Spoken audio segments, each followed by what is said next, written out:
स्वागत है आप सबका एक और रोमांटिक ड्रामा के हिंदी एक्सप्लेनेशन में। एक और रोमांटिक हीरो की मस्त मस्त वाली कहानी आप लोगों के लिए मैं लेके आई हूँ। ड्रामा की स्टार्टिंग में हम लोग रिमी और नियान को एक दूसरे के साथ रोमांस करते हुए देखते हैं। नियान रिमी से रोमांस करते हुए पूछता है कि क्या वो सबके सामने उससे शादी करेगी। इससे उसका भी फ़ायदा है और नियान का भी फ़ायदा है। रिमी ये सुनते ही शॉक हो जाती है। कहानी कुछ टाइम पहले जाती है जहाँ पर कि उस दिन तक रिमी नियान के बड़े भाई हुओ की फियोंसे हुआ करती थी। 3 साल पहले अचानक से हुओ गायब हो गया था और आज जब वो वापस आया है तो लूसी नाम की एक गर्ल से वो शादी करके आया। हुओ का कहना था उसका मेमोरी लॉस हो गया और वो रिमी को नहीं पहचानता है। वो लूसी से प्यार करता है। लूसी ने उसकी जान बचाई थी जब वो डूब गया था 3 साल पहले, तो वो उससे शादी कर चुका है। ये सुनते ही रिमी का दिल टूट जाता है। वो दोनों पिछले कई सालों से रिलेशनशिप में थे। वो उससे इंगेज थी और जल्दी ही शादी होने वाली थी और सयान समय पे हुआ ऐसे डूब जाता है। लूसी उससे कहती है प्लीज़ हुआ को जाने दो, मैं उससे बहुत प्यार करती हूँ, हम दोनों एक दूसरे से बहुत प्यार करते हैं। हुआ से कहता है इस अनइम्पोर्टेंट इंसान से तुम्हें माफ़ी मांगने की क्या है ज़रूरत है, मैं तुमसे प्यार करता हूँ और मैं तुमसे शादी कर चुका हूँ। रिमी मैं तुमसे अपना इंगेजमेंट तोड़ता हूँ। उसकी मॉम ऐसा करने से उसे रोक रही होती है लेकिन हुआ के ऊपर जैसे भूत सवार था। वो लूसी को वहाँ से लेकर के जाने लगता है। इस बात पर रिमी उसे कहती है इतने साल रिलेशनशिप में रहने का तुमने मुझे ये सिला दिया है। हुओ को तो कुछ याद ही नहीं था। वह रिमी को ऐसे इग्नोर करके चले जाता है जैसे कि वो उसके लिए एक स्ट्रेंजर है और अब उसकी पूरी दुनिया लूसी ही बन चुकी थी। उसकी मॉम यहाँ पर रिमी को संभालने का कोशिश करती है क्योंकि वो जानती थी कि वो हुओ से कितना ज़्यादा प्यार करती है, लेकिन शायद अब चीज़ें बदलने वाली थी। कहानी वापस से यहाँ पे प्रेजेंट में आता है। वो नियान से पूछती है आखिरकार वो उससे शादी क्यों करना चाहता है। वो तो उसके भाई की गर्लफ्रेंड है। तो नियान उससे एक प्रैक्टिकल रीज़न देता है। वो कहता है जैसे कि तुम्हें पता है कि भाई के साथ मेरा बिजनेस और प्रॉपर्टी को लेकर के लड़ाई झगड़ा तो होने वाला है और उसने एक ऑर्फन लड़की से शादी किया है जो कि बहुत ही गरीब फैमिली से बिलोंग करती है और तुम अमीर फैमिली से बिलोंग करती हो। अगर मैं तुमसे शादी करूँगा तो फैमिली में मेरा ओहदा बढ़ जाएगा और अगर तुम मुझसे शादी करोगी तो तुम मुझसे बदला ले सकती हो। तुम मुझे अब हुओ का सब्स्टिट्यूट ही समझ लो, वैसे भी तो मैं उसका छोटा भाई हूँ, तो मुझसे शादी कर लो, हम दोनों का इसमें फ़ायदा ही रहेगा। रिमी सोचती है कि वैसे भी हुओ से उससे बदला लेना ही है। इतने सालों तक वो उसके साथ रिलेशनशिप में थी और वो ऐसे अचानक से उसे भूल गया है। वो उसे जाने नहीं देगी। वो उसे सिर्फ जेलस फील कराने के लिए नियान से शादी करने के लिए तैयार थी। रीमा से कहती है लेकिन मैं सच में तुम्हें तुम्हारे भाई की सब्स्टिट्यूट ही मान रही हूँ, तुम्हें इस बात से कोई प्रॉब्लम नहीं है। हुआ से कहता है मुझे पैसे से मतलब है, इसके बाद तो मुझे मेरे भाई का सब्स्टिट्यूट भी ट्रीट करो तो मुझे इस बात से कोई फ़र्क नहीं पड़ता। उन दोनों ने शादी का सर्टिफिकेट तो ले लिया था, बस बात ये था कि यहाँ पर पूरी फैमिली के सामने शादी का बात करना था। रोमांस करने के बाद जब रिमी सो रही होती है तो नियान उसे वेडिंग रिंग पहना देता है। कहता है काश किसी एक दिन तुम भी मुझसे उतना ही प्यार करो जितना कि मैं तुमसे करता हूँ। इट मीन्स कि साफ पता चल रहा था कि नियान रिमी से पहले से ही प्यार करता है, बस ये बात रिमी को पता नहीं था। जब वो जगती है तो वो सामने नियान को देखती है। एक्चुअल में नियान और हुओ की शक्लें काफ़ी हद तक मिलती थी। रिमी ने तो कभी एक्सपेक्ट नहीं किया था कि नियान उससे एक्चुअल में प्यार करने वाला है। नियान उसे कहता है शादी का सर्टिफिकेट तो हम ले चुके हैं, बात अब सिर्फ घर वालों को बताने की है। वो उसे कहती है तुम्हें सच में फ़र्क नहीं पड़ता कि मैं तुम्हें हुओ का स्टैंड इन की तरह ट्रीट करने वाली हूँ। वो कहता है कि नहीं, मैं तो बहुत ही ज़्यादा हैप्पी फील कर रहा हूँ, एटलीस्ट हमारी शादी तो हुई। रिमी नोटिस करती है कि नियान ने रोमांस करने के चक्कर में तो उसका ड्रेस ही ख़राब कर दिया है। अब नियान उसे नया ड्रेस बाय करने के लिए लेके जाएगा। रिमी बेड से उठ के जाने का कोशिश करती है तो नियान उसे वापस खींच लेता है और वो दोनों वापस से रोमांस करते हैं। फिर वो रिमी के लिए खूबसूरत सा ड्रेस बाय करने के लिए जाता है। जब रिमी वो ड्रेस पहन करके आती है तो वो काफ़ी प्रिटी लग रही थी। नियान उसे देखते रह जाता है। साथ ही में अब तक रिमी ने जितने भी ड्रेस ट्राई किए थे वो हेल्पर से बोल करके रिमी के लिए सारे ड्रेस पैक करवा देता है। आफ्टर दैट वो दोनों घर जाने वाले थे। रिमी जानती थी कि नियान भी अमीर फैमिली से बिलोंग करता है, दैट्स वाई उससे वो महंगे गिफ्ट्स लेने में कोई प्रॉब्लम नहीं था। वो इस तरीके से रिमी के लिए इतने सारे ड्रेसेस लेकर के जाता है। वो उसे काफ़ी ज़्यादा पैम्पर कर रहा था। घर पर उसके सारी चीज़ों को पहुंचा दिया जाता है। अभी तक दोनों फैमिली में से किसी ने नहीं पता था कि क्या कांड हुआ है। यहाँ पर नियान की मॉम पूछ होती है गिफ्ट्स किसके लिए हैं, तो उसका सेक्रेटरी बताता है कि एक्चुअली में नियान ने एक लड़की से शादी कर ली है और उसी के लिए उसने गिफ्ट मंगाया है। ये सुनते ही उसकी मॉम शॉक हो जाती है। हुओ को भी पता चलता है नियान ने भी शादी कर लिया। किससे शादी कर लिया भाई, उसने तो कभी बताया नहीं कि उसकी गर्लफ्रेंड भी है। उसकी मॉम हुओ को डांटने लगती है कि तुम दोनों भाई बिल्कुल हाथ से निकल गए हो, तुम दोनों ही अपनी अपनी मर्जी से शादी करके आ गए, पेरेंट को बताना भी तुम लोगों के लिए ज़रूरी नहीं है। सेक्रेटरी बताता है कि रात में नियान अपनी वाइफ को लेके आने वाला है। नियान वहाँ पर आता है, उसके सारे फैमिली मेम्बर घर के बाहर नियान और उसकी वाइफ के आने का वेट कर रहे थे, लेकिन जब कार में से रिमी निकलती है तो सारे ही शॉक्ड हो जाते हैं। ग्रैंडफादर बहुत ज़्यादा भड़क जाते हैं कि वो ऐसा कैसे कर सकता है। रिमी हो की एक्स फियांसे थी। नियान ग्रैंडफादर को समझाता है वही तो ग्रैंडफादर, एक्स फियांसे थे ना, खुद रिश्ता हुओ ने तोड़ा है, वो लूसी से शादी कर चुका है, तब हम दोनों सिंगल हैं, अगर शादी कर भी लिए तो क्या ही फ़र्क पड़ता है। हुओ रिमी से कहता है कि क्या वो उससे बदला लेने के लिए ये सब कुछ कर रही है। रिमी कहती है अब से तुम मुझे सिस्टर इन लॉ कहने की आदत डाल लो, और क्या फ़र्क पड़ता है, मैं तुमसे बदला लेने कर रही हूँ या क्या, अब मैं नियान की लीगल वाइफ हूँ। नियान के मॉम डैड रिमी के इस डिसीजन को लेकर के थोड़ा सा परेशान थे। उसकी मॉम रिमी से पूछती है कि बेटा नियान कभी तुम्हें किसी चीज़ के लिए ब्लैकमेल तो करके शादी नहीं किया ना। इस बात पर रिमी हंसते हुए कहती है नहीं आंटी, ऐसा कुछ भी नहीं है, मैंने अपनी मर्जी से नियान से शादी किया है। तब जाकर के उसके फैमिली वाले खुश हो जाते हैं। वो ऐसा दिखा रहा था जैसे कि उसे कोई फ़र्क नहीं पड़ता है और यहाँ पर वो नॉर्मली है, कैजुअली है। इस बात पर नियान की मॉम नियान पर गुस्सा करते हुए कहती है अगर मुझे पता चला कि तुमने रिमी को बुली किया है तो सही नहीं होगा। वो लोग साथ में खाना खाने के लिए जाते हैं। लूसी नोटिस कर रही थी कि जैसे ही यहाँ पे नियान ने रिमी से शादी करने का बात यहाँ पर अनाउंस किया है तो वो का बिल्कुल फेस का एक्सप्रेशन ही बदल गया है। वो लोग जब खाने के टेबल पर जाते हैं तो नियान रिमी के फेवरेट श्रिम्प छील करके देता है। वो बहुत सारे ही पील कर देते हैं उसके लिए। वो रिमी कहती है कि यार मैं कोई पिग नहीं हूँ, कितना मुझे खिलाओगे। तो नियान उससे कहता है तो तुम मुझे क्यों नहीं खिलाती हो। रिमी अपने हाथ से हुओ को जेलस फील कराने के लिए सच में नियान को खिलाने लगती हैं। हुओ को जेलस हो रहा था कि नहीं पता नहीं, लेकिन हाँ उसकी नज़र रिमी से हट नहीं रही थी और यहाँ पर नियान जानबूझ करके अपने भाई को जेलस फील कराने के लिए ऐसा कर रहा होता है। जहाँ पर कि रिमी को जब थोड़ी सी खांसी आती है तो नियान और वो दोनों ही उसे वाटर ऑफर करने लगते हैं। घर वालों को तो ये साफ दिख रहा था कि दोनों ही भाई यहाँ पर रिमी का कितना फिक्र कर रहे हैं और लूसी को जेलस होने लगता है। हालांकि लूसी को हुओ की फैमिली ने अपना लिया था, भले ही वो गरीब फैमिली से बिलोंग करती है, लेकिन हुओ अगर लूसी से प्यार करता है तो पैसा मैटर नहीं करता और ऊपर से लूसी ने हुओ की जान बचाई थी। हुआ यहाँ पर नियान को रिमी का केयर करते हुए देख करके उसे खाने के बाद मिलने के लिए बुलाता है। जब नियान उससे मिलने के लिए जाता है तो देखते हैं कि टेबल पर उसके और रिमी के फ़ोटोग्राफ्स रखे हुए हैं। तो वो यहाँ पर उन फ़ोटो को फाड़ देता है और कहता है कि अब तुम किसी और से मैरिड हो और मेरी वाइफ को भी पसंद नहीं आएगा कि उसका फ़ोटो किसी और के साथ रखा गया हो। लगता है कि इस शो डायरेक्टर के पास पैसे की कमी थी। उसी ड्रेस के साथ हुओ के पहले के फ़ोटोज जो कि अभी नियान ने रिमी के लिए खरीदे थे। उफ, ये ड्रामा वाले डिटेलिंग्स क्यों नहीं चेक करते। खैर वो उस ड्रेस वाली फ़ोटो को इस तरीके से फाड़ देता और कहता है कि बेहतर होगा कि अब तुम लूसी पर ध्यान दो, मैंने वैसे भी रिमी से शादी कर लिया, तुम्हें वो याद नहीं है, और हाँ अपने घर का पासवर्ड बदल लेना, वो रिमी का बर्थडे था। वो उससे पूछता है क्या है उसका बर्थडे, तो नियानो से कहता है रिमी इंटरनेट पर फेमस है, तुम चेक कर लो तुम्हें मिल जाएगा। इंटरनेट पर वो बर्थडे चेक कर रहा होता है तो यहाँ पर उसे अपने और हो के फ़ोटोज़ मिलते हैं पहले के, जहाँ पर कि उन लोगों ने अनाउंस किया था कि वो दोनों एंगेज हैं। हो को थोड़े बहुत फ्लैशबैक्स में उसके मोमेंट्स यहाँ पर याद आते हैं। रिमी जो डांस किया करती थी वो उसका डांस शो अटेंड करने के लिए जाता था। दोनों एक हैप्पी कपल थे और अचानक से वो रिमी को इतने सालों बाद भूल जाता है, बट उसे समझ नहीं आता कि उसे सारी चीज़ें याद क्यों नहीं आ रही। फिर निहान रिमी से मिलने के लिए कमरे में जाता है जहाँ रिमी अपने नेक्स्ट डांस शो के चक्कर में लगी हुई थी। निहान वहाँ पर उसे कहता है तुम मुझे भूल गई क्या, मुझे भाव क्यों नहीं दे रही, लगता है कि तुम्हारा ऐसे काम पूरा हो गया, तुम मुझसे शादी करना चाहती थी, वो उसे जेलस फील कराने के लिए वो पूरा हो गया इसलिए मुझे भूल रही हो क्या। रिमी कहती है ओ कम ऑन, मैंने तुम्हें पहले भी बताया है कि मैं तो सिर्फ उसे जेलस फील कराने के लिए तुमसे शादी कर रही थी, तो फिर इतना सीरियस होने की क्या ही ज़रूरत है।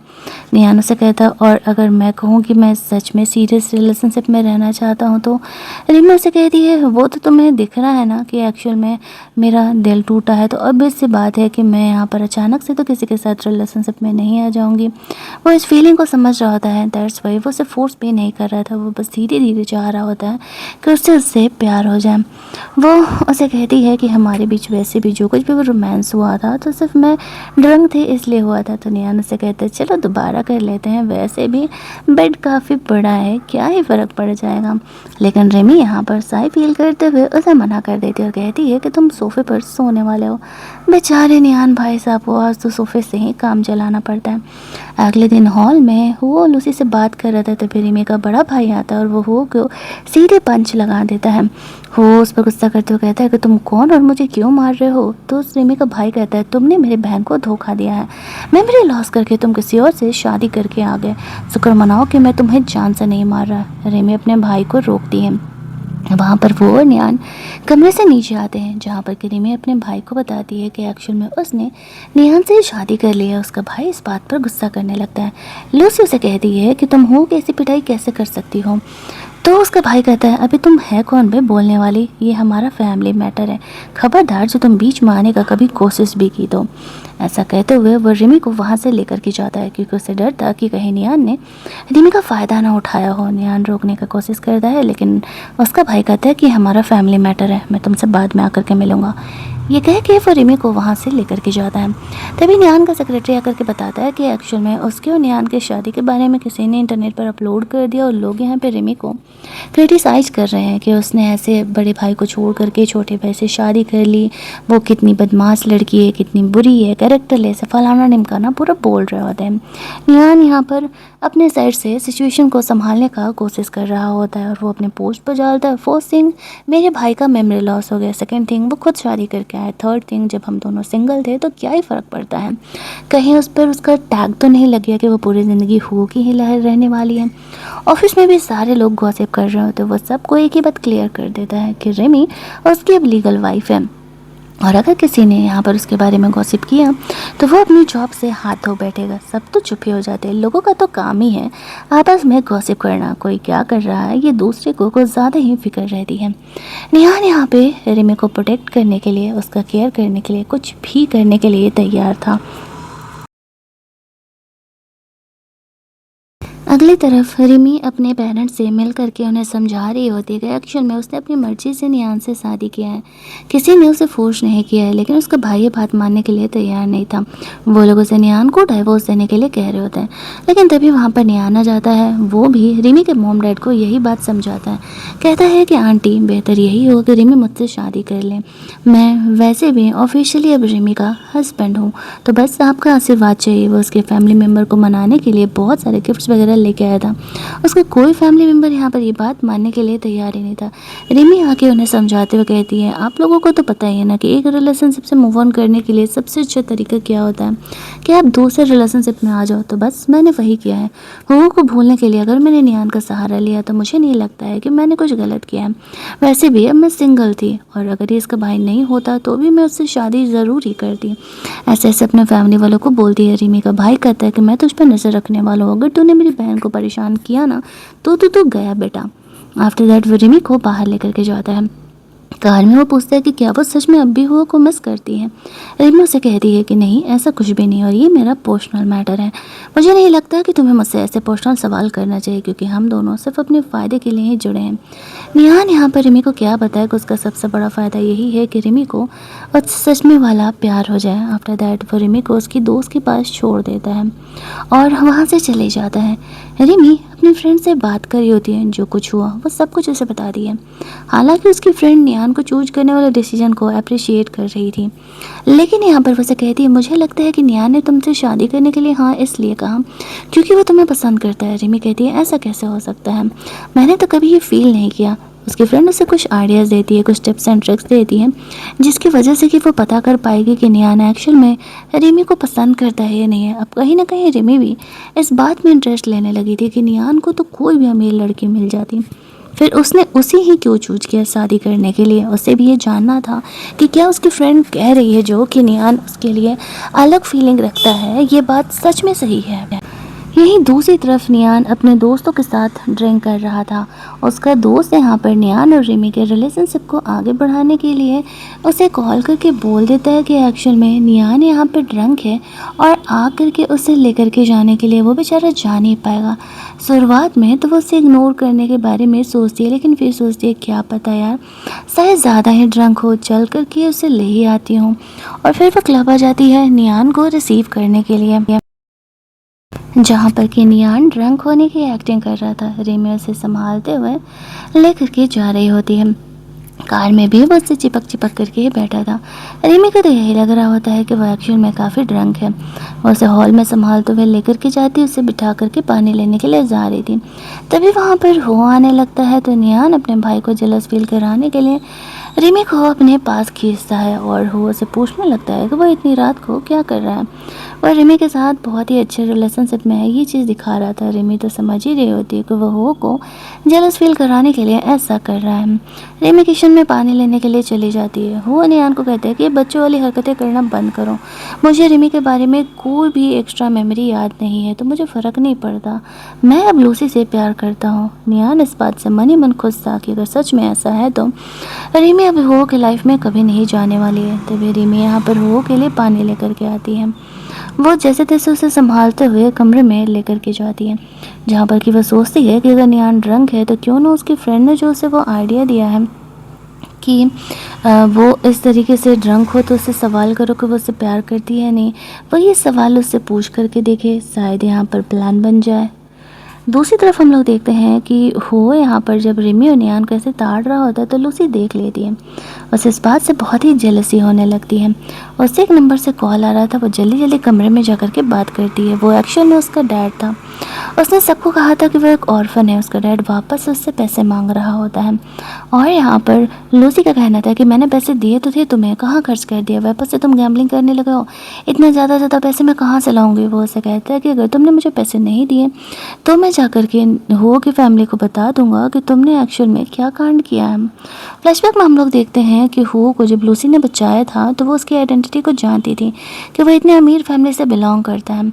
उसके डैड उसे कहते हैं हम इससे बहुत ही अच्छे खासे पैसे ऐड सकते हैं, बट वो उसे कहती है कि नहीं, मुझे तो यहाँ पर अमीर बनना है और मुझे इससे शादी करना है। ये कहते हुए वो उसे कहती है कि मैं इसकी मेमोरी को लॉस कराऊंगी, जिसके बाद ये मुझे सिर्फ याद रखेगा और अपनी फियोंसे को भूल जाएगा। तो हमें पता चलता है कि एक्चुअल में उसने जानबूझ करके ही उसकी मेमोरी को लॉस कराया था। खुद से हो ने अपनी मेमोरी लॉस नहीं की थी, यही उसका सीक्रेट था। वो उसके डैड को इसी वजह से बार बार पैसे दिया करती है। दूसरी तरफ कमरे में इस तरीके से रिमी नियान को लेकर के जाती है, जहाँ पर कि वो उससे सवाल कर रही होती है कि क्या वो सच में उससे प्यार करता है।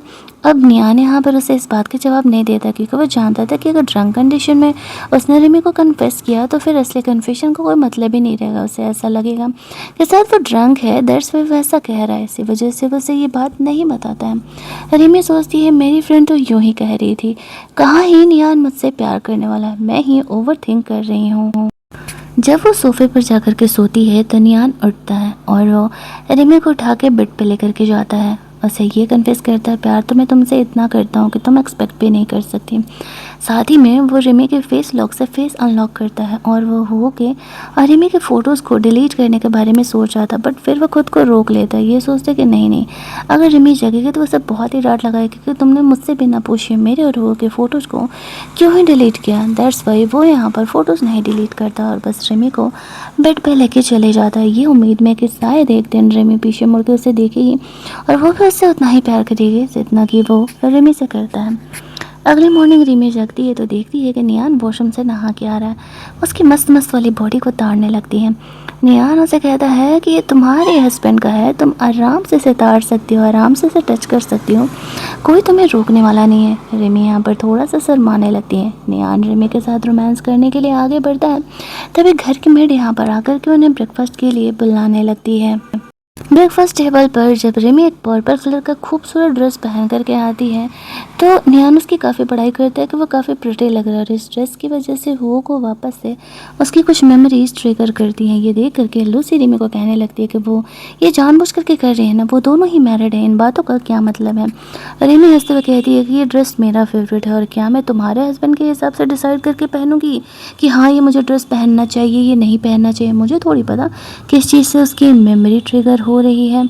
और इस बात पर नियान उसका सपोर्ट करते हुए कहता है कि ये सही कह रही है, और यहाँ पर इस तरीके से वो उसे वहाँ से लेकर के जाता है जहाँ पर कि वह जलस होते हुए जानबूझ करके रिमी के ड्रेस को फाड़ देता है। ये देखते ही रिमी गुस्सा करने लगती है और कहती है कि वह ऐसा क्यों कर रहा है, अभी तो उसने उसका बढ़ाई किया था। नियान उसे कहता है मुझे नहीं पता था कि ये तुम्हारे हो के मेमोरी से रिलेटेड है, अगर पता होता तो मैं ये ड्रेस कब का ही तुम्हारा ख़राब कर देता। इसके बदले में तुम्हें 10 और ड्रेस दिलाने के लिए तैयार हो, लेकिन तुम कोई ऐसा ड्रेस नहीं पहनोगे जो कि तुम्हारे रूह के मेमोरी से रिलेटेड हो रही। मैं उसे कहती है कि क्या वो जेलस फील कर रहा है। निहान उसे कहता है कि बस वो अपनी वाइफ को किसी और से अब शेयर नहीं करना चाहता है, वो दोनों लीगली मैरिड हैं। अरे मैं इस बात पर कुछ नहीं कहती है। दूसरी तरफ का सीन हम लोग देखते हैं कि वो सच में बेचारी ड्रेस चेंज कर लेती है, क्योंकि निहान ने उसका ये ड्रेस ख़राब जो कर दिया था। साथ ही में वो उससे बहुत सारे ड्रेस भी दिलाता है। वो लोग वहाँ से बाहर निकलते हैं तो निहान अपनी मॉम से कहता है कि मैं चाहता हूँ कि हो कि पब्लिक होने से पहले शादी वो रिमी से सारी दुनिया के सामने शादी करना चाहता है। उसके पेरेंट को कोई प्रॉब्लम नहीं था। वो निहान से कहता है कि क्या वो उसे जेलस फील कराने के लिए सब कुछ कर रहा। वो उसे कहता है, निहान उसे कहता है तुम्हारी तो मेमोरी लॉस हो गई थी ना, तो फिर तुम भला जेलस क्यों हो गए इस बात से। रिमी यहाँ पर उसकी मॉम को ऐसे डांस शो का टिकट देती है जो कि निहान यहाँ पे लेके हो और लूसी को भी इनवाइट करता है उस डांस शो में आने के लिए। उसके पेरेंट यहाँ पर रिमी को काफ़ी अप्रिशिएट कर रहे होते हैं। अगला दिन डांस शो था। निहान रिमी को अप्रिशिएट करते हुए कहता है कि मैं ज़रूर ही आऊँगा। अगले दिन स्टेज पर रिमी जाती है अपना डांस परफॉर्म करने के लिए। यहाँ पर हो और लूसी भी आए हुए थे, और हो को रिमी का डांस देख करके काफ़ी हद तक चीज़ें याद आने लगती हैं, जैसे कि वो यहाँ पर मोस्टली रिमी का डांस शो वगैरह देखने के लिए आया करता था। सारे लोग रिमी की काफ़ी बड़ाई कर रहे होते हैं, और यहाँ पर वो सोच रहा होता है कि क्या सच में रिमी उसकी फियांसे ही थी। और उससे बड़ी बात कि वो दोनों एक दूसरे से प्यार करते थे। फियांसे का रिलेशनशिप ज़्यादा मैटर नहीं करता है, ये फीलिंग मैटर करता है कि क्या रिमी से वो प्यार करता था या नहीं। निहान भी पहले इस तरीके से रिमी के डांस शोज रेगुलरली अटेंड करता था, बस रिमी ने कभी ध्यान नहीं दिए। वो रिमी से मिलने के लिए चेंजिंग रूम में जाता है, उसकी काफ़ी बड़ाई कर रहा था, लेकिन तभी वहाँ पर हो आने लगता है और हो को दिखाने के लिए वो जानबूझ करके रिमी को किस करने लगता है। रिमी उसे कहती है कि तुम्हें ये बार बार हो गया जाता है। वो नहीं समझ पाती है कि एक्चुअल में हो को वो जेलस फील कराने के लिए ऐसा कर रहा था। थोड़ी देर उन दोनों को रोमांसबाजी करते हुए देख करके यहाँ पर वो कमरे में अंदर आता है और वो रिमी से कहता है मुझे तुमसे कुछ अकेले में बात करना है। नेहान उसे रोकते हुए कहता है भाई अभी मेरी बीवी है, मेरी बीवी से तुम अकेले में बात नहीं कर सकते। रिमी उसे साइड में लेके जाती है और बोलती है क्या हुआ बोलो। वो कहता है क्या मैं तुम्हारा डांस शो पहले भी अटेंड करने के लिए आता था।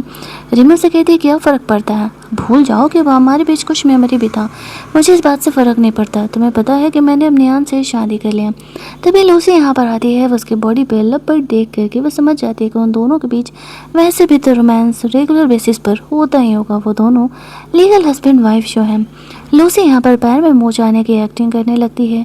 हो उसे वहाँ से लेकर के जाता है। लूसी को डर था कि कहीं हो इस तरीके से सारी मेमोरी याद ना कर ले। लूसी तो ऐसे दिखा रही थी जैसे कि वो जंग जीत गई जब वो उसे वहाँ से लेके जाता है। उसे पता ही नहीं था कि रिमी को फ़र्क ही नहीं पड़ता, और जब लड़कियों को फ़र्क पड़ना बंद हो जाए ना तो फिर उन्हें सच में फ़र्क नहीं पड़ता कि सामने वाला इंसान क्या कर रहा है। नेहान यहाँ पर आता है, वो रिमी को घर लेके जाता है। इधर घर पर हो लूसी का केयर कर रहा था, लेकिन इस तरीके से ये चीज़ लूसी को बिल्कुल ठीक नहीं लगती है कि वो रिमी को याद कर रहा है धीरे धीरे, और वो उसके बारे में चीज़ें रिमेंबर कर रहा है। उसे डरता कि एक दिन वो रिमी को पूरी तरीके से याद कर लेगा तो एज़ यूजुअल वो उसे छोड़ करके चले जाएगा। तभी वहाँ पर नियान और रिमी आते हैं। वो दोनों देख करके इनफैक्ट हंसी रहते हैं, इन दोनों का ये फेक प्यार मोहब्बत। और फिर वो रिमी को अपने साथ चलने के लिए बोलता है। अगले दिन का सीन हम लोग देखते हैं जहाँ पर कि ग्रैंड मदर आई हुई थी। वो यहाँ पर हुओ को देख करके बहुत ही खुश थी, लेकिन जैसे उन्हें पता चलता है नियान और रिमी ने शादी के सर्टिफिकेट ले लिए तो वो इस बात पर भड़क जाती है और कहती है रिमी इस घर में नियान की वाइफ बन के नहीं आ सकती है। निहान रिमी का सपोर्ट करते हुए कहता है ग्रैंड मदर अगर आप आशीर्वाद देने के लिए आई हैं तब तो ठीक है, वरना फिर हम आपको मेहमान की तरह ही ट्रीट करने वाले हैं, फैमिली मेम्बर की तरह नहीं। क्योंकि मैं रिमी से प्यार करता हूँ, डाइवोर्स तो मैं उससे किसी हालत में नहीं लेने वाला हूँ। इतने मुश्किल से मुझे रिमी मिली है, मैं उससे भला क्यों ही छोड़ूंगा। और क्या ही प्रॉब्लम है, वैसे भी हुआ ने तो खुद अपने हाथों से ब्रेक किया है ना एंगेजमेंट। उसने तो खुद कहा था कि वो रिमी से एंगेजमेंट तोड़ रहा है, तो फिर प्रॉब्लम क्या है। ग्रैंड मदर चाह करके भी उन दोनों को अलग नहीं करा पाती हैं। वो इस सच को एक्सेप्ट करने के लिए मजबूर हो जाती हैं कि नियान और रिमी ने अब शादी कर ही ली है। उन्हें हो लूसी के भी रिलेशनशिप से कोई प्रॉब्लम नहीं था। उसकी फैमिली इस चीज़ को लेकर के काफ़ी ज़्यादा अंडरस्टैंडिंग थी। अगले कुछ दिनों में ही नेहान और रिमी की शादी होने वाली थी, तो सब कुछ यहाँ पर वो सब लोग उसी की तैयारियों में लगे हुए थे। लूसी को डर था कि जल्दी से यहाँ पर रिमी के पब्लिक में नियान से शादी हो जाए, उसका हुआ से पूरी तरीके से पीछा छूटे। अगले दिन हम लोग एक पार्टी का सीन देखते हैं। हुओ के घर आने की खुशी में ये लोग पार्टी दे रहे होते हैं। रिमी की बेस्टी भी यहाँ पर आए हुए थे। वो दोनों ही नियान के बारे में बातें कर रहे थे। नियान पीछे से इनकी बातों को सुन लेता है और आकर के छेड़ने लगता है।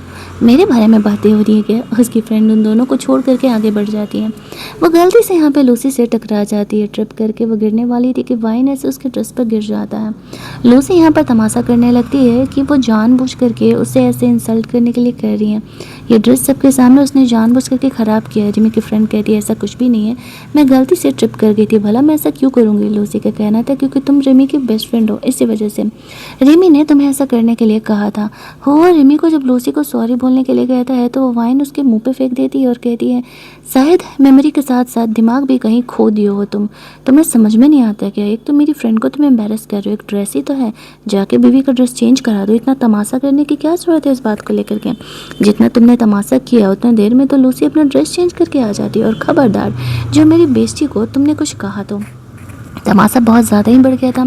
फैमिली मेम्बर यहाँ पर आने लगते हैं। ग्रैंड मदर तो पहले ही रिमी से ऐसे भड़की रहती थी और रिमी की वजह से इतना तमाशा हो रहा था तो वो और ही ज़्यादा गुस्सा करने लगती है और कहती है आज इस तरीके से हो के लिए पार्टी दिया गया है, इस तमाशे को यहीं ख़त्म करते हैं।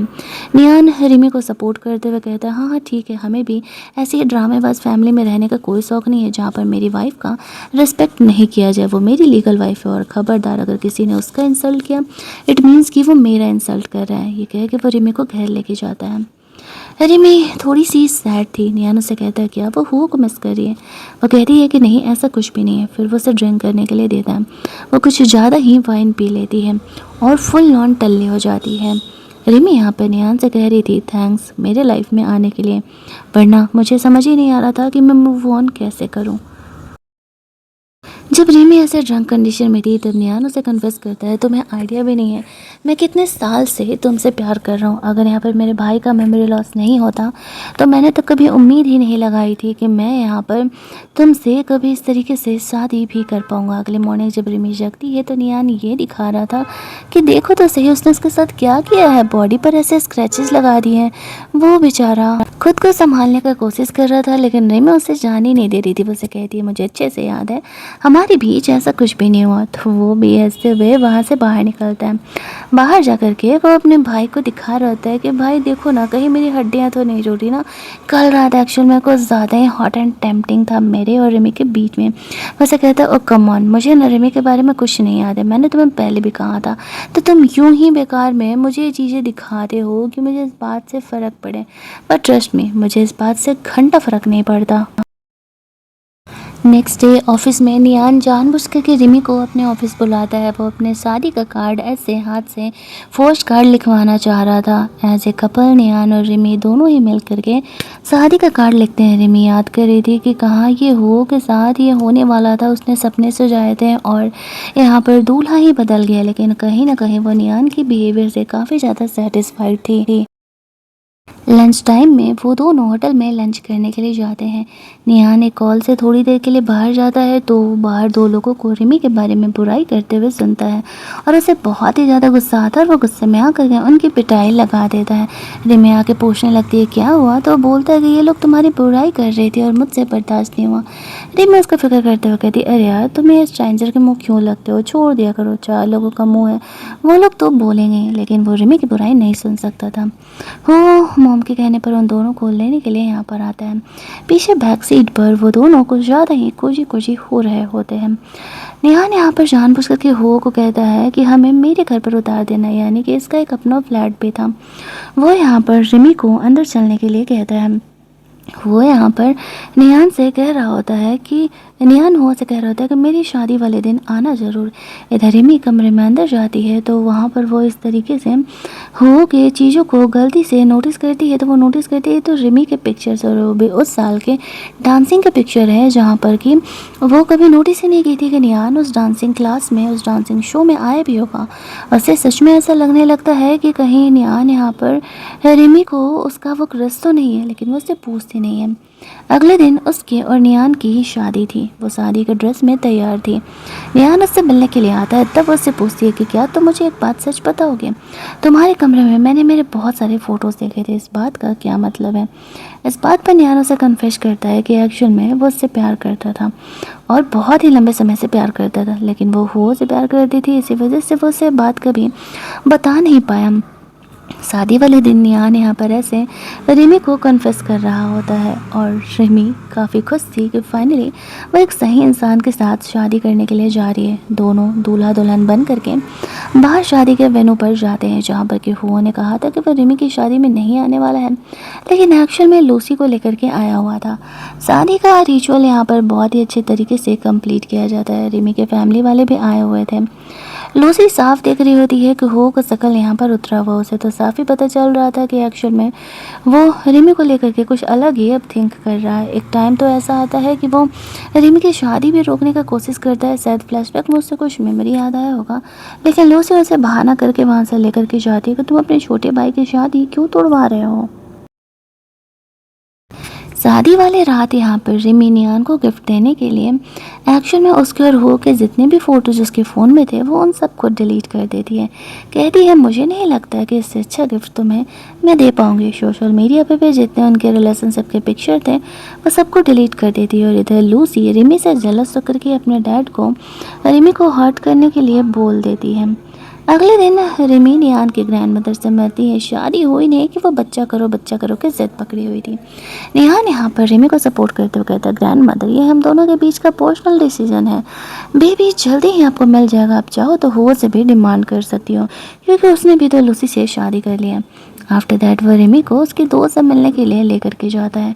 रिमी को वो उसके फ्रेंड के घर के आगे छोड़ करके अभी निकला ही था कि हम लोग देखते हैं लूसी के डैड यहाँ पर आकर के रिमी को बहुत ही बुरी तरीके से इंसल्ट कर देते हैं। निशाना सीधे उसके पैर पर लगाया गया था ताकि वो डांस ना कर पाए। बहुत ही इंसल्ट हो जाती है, जैसे वो नीचे गिरती है उसके डैड वहाँ से फरार हो जाते हैं। थैंकफुली उसकी फ्रेंड ये चीज़ देख लेती है और जल्दी जल्दी हॉस्पिटल लेकर के जाती है। जैसे ही ये बात निहान को पता चलता है तो वो जल्दी जल्दी हॉस्पिटल आता है और पूछने लगता है ये हुआ कैसे। रिमी उसे बताती है कि एक्शन में एक इंसान आया था मास्क लगा करके और उसने मुझ पर अचानक से अटैक कर दिया, मुझे नहीं पता कि वो कौन था। निहान उसे सॉरी सॉरी बोल रहा होता कि अगर मैं तुम्हें अंदर तक छोड़ करके जाता तो ये नहीं होता। रिमी कहती है गलती तुम्हारी नहीं है, उसका पैर फ्रैक्चर हो गया था, कम से कम 3 महीने का उसे रेस्ट चाहिए था। रिमी के मॉम डैड भी यहाँ पर आए हुए थे और वो लोग रिमी को इंसल्ट देख करके काफ़ी रोने लगते हैं और निहान पर ही गुस्सा करने लगते हैं। निहान कहता है डोंट वरी अंकल, मैं सच्चाई का पता लगा करके रहूँगा। रिमी की फ्रेंड वहाँ से चली जाती है देखते हुए कि केयर करने के लिए निहान है और 24/7 रिमी के साथ ही रहा करता था, उसे दवा वगैरह भी देता था। बाहर निकलता उसका सेक्रेटरी से बताता है जिस इंसान ने रिमी पर अटैक किया था वो कोई और नहीं लूसी के डैड थे। निहान समझ जाता है कि लूसी यहाँ पे रिमी से जेलस हो रही होगी, दैट्स वाई उसने ऐसा किया होगा। अब वो उसके डैड को उठा के लाने के लिए बोलता है। अंदर जाकर के वो रिमी को ये बात सच बता देता है कि एक्चुअल में लूसी के डैड ने उस पर ऐसे अटैक किया था। रिमी समझ जाती है कि वो उससे जेलस हो रही है इसलिए वो ऐसा कर रही थी। दूसरी तरफ नियान इस तरीके से लूसी के डैड को पकड़ के उसकी पिटाई लगाता है। कहता है कि तुम अपनी गलती एक्सेप्ट कर रहे हो या फिर हम तुम्हें पीट पीट करके मार डालें, क्योंकि वैसे भी क्राइम तो तुमने किया है, जेल तो तुम्हें जाना पड़ेगा। तो वो यहाँ पर सच एक्सेप्ट कर लेता है और कहता है कि एक्चुअली में सब कुछ मैंने लूसी के ही कहने पर किया था। लूसी ने जानबूझ करके हुओ की मेमोरी लॉस कराई है, क्योंकि वो उससे शादी करना चाहती थी और उसे डर था कि अब हुओ को धीरे धीरे मेमोरीज याद आती जा रही हैं। वो उसके डैड को ऐसे पकड़ के रखा हुआ था। इधर लूसी काफ़ी खुश थी। काम ख़त्म होते ही नियान घर जाता है और कहता है, भाभी आप तो कुछ ज़्यादा ही खुश हो रही हैं, कमरे में जाने से पहले ज़रा ये ड्रामा तो देखते जाइए। वो लोग उसके डैड को यहाँ लेके आते हैं। हुओ को पता चलता है कि ये लूसी का डैड है, तो वो तो सौखी हो जाता है। उसके डैड यहाँ पर कह रहे थे कि लूसी ने मुझे कहा था कि अगर मैं रिमी के पैर तोड़ दूंगा तो वो मुझे बहुत सारे पैसे देगी, वैसे भी तुम्हारा मेमोरी लॉस हुआ नहीं है, लूसी ने जानबूझ करके तुम्हारा मेमोरी लॉस कराया था। लेकिन यहाँ पर ये बात मानने के लिए लूसी तैयार ही नहीं थी। वो इनोसेंट होकर के हुओ के सामने कहने लगती कि नहीं नहीं ऐसा नहीं है, ये डैड मुझे फंसा रहे हैं, गैम्बलिंग के लिए उन्होंने मुझसे पैसे मांगे थे और मैंने नहीं दिए, तो वो ऐसा कर रहे हैं। इस बात पर नियान उसे कहता है, तो फिर ठीक है, सच बताना हुओ को मेरा काम था, मैंने बता दिया, भरोसा करना या ना करना ये हुओ का डिसीजन है। नियान तो बस इतना चाहता था कि रिमी अब दोबारा हुओ के लाइफ में ना जाए। तभी हम लोग देखते हैं कि रिमी ऐसे वहाँ से घर आती है। अब लूसी यहाँ पर झूठ मूठ का उसे माफ़ी मांगने का एक्टिंग करने लगती है। मेरे डैड की वजह से तुम्हें इतना सफ़र करना पड़ रहा है, फलाना ढिमकाना। रिमी उसे कहती है, इधर आना बहन जाना। लूसी यहाँ पर पास आती है तो वो खींच करके उसे थप्पड़ लगा देती है कि हुआ तुम्हारे प्यार में पागल हो सकता है, लेकिन मुझे तो सच्चाई दिख रही है। तुमने नोटिस नहीं किया पानी में डूबने की वजह से तुम्हारी ऐसी कौन सी मेमोरी लॉस हुई कि पिछले 3 सालों में तुम्हें कुछ भी नहीं याद आया। हुआ यहाँ पर इस बारे में कुछ भी रिमी से बहस नहीं करता है। वो लूसी को एज यूजुअल घर लेकर के जाता है जैसा कि कुछ हुआ ही ना हो। लेकिन घर जा कर के वो रिमी की कही गई बातों पर ध्यान देता है और एक साइकियाट्रिस्ट डॉक्टर से कंसल्ट करने का डिसाइड करता है। वो अपना अपॉइंटमेंट लेता है। इस बारे में लूसी को कोई आइडिया नहीं था। धीरे धीरे दिन बीत रहे होते हैं। डॉक्टर यहाँ पर रिमी के बारे में नियान को बताते हैं कि वो रिकवर कर रही है और अगले कुछ दिनों में वो पूरी तरीके से ठीक हो जाएगी। नॉर्मली यहाँ पर वो आराम से मूव ऑन करने लगेगी। जिस दिन रिमी को हॉस्पिटल से रिलीज होना था उस दिन यहाँ पर वो आती है, नियान आता है उसे हॉस्पिटल से लेने के लिए। वो फिर भी उसे पैदल चलने नहीं दे रहा था और कहता है, नहीं नहीं मैं तुम्हें गोद में ही उठा करके लेकर के जाने वाला हूँ, और वो उसे लेके जाता है। दूसरी तरफ हुआ जब अपना यहाँ पर हिप्नोटिज्म कर रहा था तब उसे सारी बातें याद आ जाती हैं कि क्या प्लान था यहाँ पर लूसी का, हुआ के सारे पैसे ऐंठने के। इसी वजह से उसने उसका मेमोरी लॉस कराया था। साथ ही में वो दोनों एक दूसरे से कितना प्यार करते थे, यानी कि वो और रिमी दोनों की शादी होने वाली थी। जब उसे सारी बातें याद आती तो उसे काफ़ी रिग्रेट होने लगता है। इधर कमरे में जब यहाँ पर नियान और रिमी दोनों रोमांस कर रहे थे, एक दूसरे से बात कर रहे थे, तभी वहाँ पर इस तरीके से हुआ आ जाता है। वह रिमी से कहने लगता है कि मुझे सब कुछ याद आ गया है और तुम यहाँ पर नियान से डाइवोर्स ले लो, मुझे तुमसे शादी करना है, मैंने बहुत बड़ी गलती कर दी। नियान को डर था इसी चीज़ का कि कल को अगर हुआ को सब कुछ याद आ जाएगा तो क्या रिमी उसे छोड़ देगी। लेकिन वो उसे कहती है, मुझे फ़र्क नहीं पड़ता कि अब हो कि कुछ भी याद आया है नहीं। निहान यही अपने भाई को कहता है, भाई अब आप मेरी मैरिड लाइफ डिस्टर्ब कर रहे हो, आपको आपकी चीज़ें याद आ गई तो इसमें मैं क्या कर सकता हूँ। इस बात पर हो से गुस्सा करते हुए कहते हैं कि तुमने सिर्फ और सिर्फ सिचुएशन का फ़ायदा उठाया है और कुछ नहीं। वो कमरा बंद करके वापस से रिमी के पास चले जाता है। वो थोड़ा इनसिक्योर था तो रिमी उसे भरोसा दिलाती है कि ऐसा कुछ नहीं होने वाला, मैं तो बोरा कभी भी हुओ के पास नहीं जाने वाली हूँ। अगले दिन इस बात से अनजान लूसी शॉपिंग करके आती है हुओ के पैसे से। तभी वहाँ पर हुओ से कहता है कि तुमने मेरे साथ ऐसा क्यों किया। लूसी कहती है, मैंने क्या किया, क्या तुम्हें मेमोरी याद आ गई। हुओ से डाइवोर्स पेपर देते हुए मुंह पे फेंकते हुए कहता है, शांति से इन पेपर्स पर साइन कर दो, वरना मैं तुम्हें जेल जाने से भेजने से पहले एक बार भी नहीं सोचूंगा। तुमने मेरी जान बचाई, इस वजह से मैं तुम्हें बख्श रहा हूँ, लेकिन अगर तुमने डाइवोर्स पेपर पर साइन नहीं किया तो मैं पूरी ज़िंदगी तुम्हें जेल में सड़ाने से पहले सोचूंगा भी नहीं। तुम बहुत ही घटिया हो, तुमने जानबूझ करके मेरी मेमोरी लॉस कराई। मैं अपने फ़ोन से तक को भूल गया था, उसे अपने पेरेंट याद थे, सब कुछ याद था, वो भूला किसका था, केवल और केवल रिमी को। खैर दूसरी तरफ हम लोग देखते हैं कि इस तरीके से हो को सब कुछ याद आ गया है। ये बात उसके पेरेंट्स जान करके खुश होते हैं, लेकिन हो सैड था क्योंकि यहाँ पर रिमी और नियान दोनों ही मैरिड थे। उसका कहना था कि वो नियान से डाइवोर्स दे दे। रिमी कहती है डाइवोर्स देने का कोई रीज़न भी होना चाहिए ना, ये बंदा मुझसे इतना प्यार करता है तो मैं बिना रीज़न के इसे डाइवोर्स क्यों देने जाऊँ, और हम दोनों खुश हैं, तुमने अपनी मर्जी से एंगेजमेंट तोड़ा था। लेकिन हो यहाँ पर रिमी को लेके जाने का कोशिश करता है। नियान बीच में आ जाता है। उसके पेरेंट हो को समझा रहे थे कि तुम भूल जाओ, निहान और रिमी ने शादी कर लिया, दोनों अपने लाइफ में बहुत ही खुश हैं। लेकिन हो मानने के लिए तैयार नहीं था। इधर निहान के जितनी भी इनसिक्योरिटी हुआ करती थी, रिमी टाइम पर उन्हें क्लियर कर देती थी कि वो हो के साथ दोबारा कभी नहीं आने वाली है। धीरे धीरे रिमी यहाँ पर ट्रीटमेंट ले करके रिकवर कर रही होती है और उसके पैर इतनी आसानी से ठीक नहीं होने वाले थे। ऊपर से वो एक डांसर थी और नियान यहाँ पर रिमी के ट्रीटमेंट में अवेलेबल रहता था। थोड़ी देर के लिए वो बिजनेस कॉल के लिए बाहर जाता है, तभी वहाँ पर हो आ जाता है। वो वापस से रिमी के पीछे पड़ जाता है। रिमी से एक बात क्लियर कर देती है कि वो हो के पास कभी वापस नहीं आने वाली। वो मानती है कि उसने नियान से शादी सिर्फ और सिर्फ वो से रिवेंज लेने के लिए किया था, लेकिन अब वो उसके साथ रहना चाहती है। ये कह के वो नियान को ढूंढते हुए बाहर जाती है। उसे ऐसा लगा था कि कहीं वो उसे छोड़ करके तो नहीं चला गया। हालांकि नियान ने ये बातें सुनी जरूर थी, लेकिन उसे रिमी की बात का बुरा नहीं लगता। वो इस बात से खुश था कि कम से कम अब वो उससे प्यार करने लगी है। वो लोग घर जाते हैं जहाँ पर के नियान और हो दोनों एक दूसरे से लड़ने लगते हैं। वो लिटरली नियान की पिटाई करते हुए कहता है कि तुमने मेरी मेमोरी लॉस का फ़ायदा उठाया। इस बात पर नियान उसे कहता है मेमोरी लॉस अलग बात है, लेकिन तुम लूसी से शादी करके आए, तुमने रिमी को भाव नहीं दिया और तुम कहते हो कि गलती तुम्हारी नहीं है। आपको क्या लगता है एक्चुअल में यहाँ पर हो की गलती थी या नहीं? कमेंट में ज़रूर बताना अपने थॉट्स को। दोनों भाई यहाँ पर आपस में लड़ने लगते हैं। नियान उसे कहता है मुझे इस बात से फ़र्क नहीं पड़ता कि तुम्हें मेमोरी याद आई है क्या, लेकिन अब रिमी मेरी है, उससे दूर रहो। मार खाने के बाद वो इनोसेंट सा शक्ल बना करके घर जाता है। रिमी पूछने लगती है क्या हुआ, तुम्हारी किससे लड़ाई हुई? वो कहता है बड़े भैया हो ने मुझे पिटाई किया क्योंकि वो कहते हैं कि मैं तुम्हें डिज़र्व नहीं करता और मैंने सिचुएशन का फ़ायदा उठाया।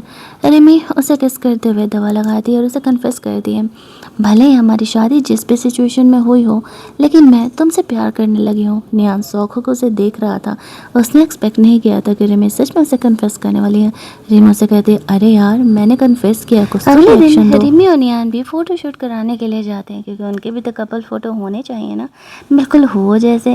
लेकिन वो लोग वहाँ से लौटते हैं तो उन्हें पता चलता है कि एक्चुअल में हो हॉस्पिटल में उसकी तबीयत जो है वो ख़राब हो गई है। तो वो उन्हें देखने के लिए जाते हैं, जहाँ पर कि हो को लगा था कि रिमी अब भी उसके लिए फील रख रही है, इसी वजह से तो वो मिलने के लिए आई है।